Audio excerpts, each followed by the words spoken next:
arrive en France, mais on partira d'Italie. Pinerolo, il faudra attendre quelques kilomètres avant de franchir la frontière française.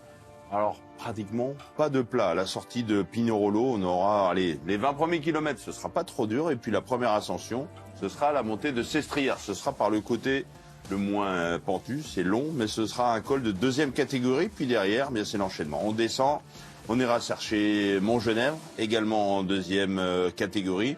La descente vers Briançon, la longue montée du Galibier par le Lautaret. Là aussi, c'est le côté le moins difficile, mais vous le voyez, on est quand même à plus de 2600 mètres d'altitude. Il y a quelques jours, alors je n'ai pas vu dernier temps, mais je pense qu'il y aura des hauteurs de neige.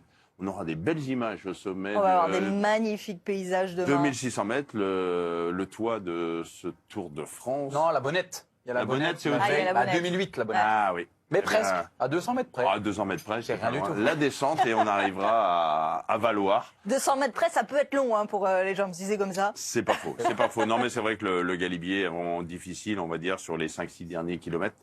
Il faudra regarder le vent à la sortie de Briançon sur cette montée du Lautaret. Donc des incertitudes, on verra certainement des coureurs qui ont déjà perdu du temps au classement général dès la sortie de Pinerolo, essayer de se glisser dans les échappées. Puis demain soir, on ne pourra pas dire qui gagnera le Tour de France, mais on aura peut-être un autre aperçu. Est-ce que Roglic va enfin... on peut perdre le Tour de France demain. On peut perdre. Il y en a qui l'ont déjà perdu. Mais c'est sympa ce petit dessin de Dadou. Où est-ce qu'on va s'attaquer demain, Jonas Vingegaard et Tadej Pogacar? Pourquoi pas une nouvelle explication entre les deux grandissimes favoris de ce Tour de France. Rendez-vous 12h30.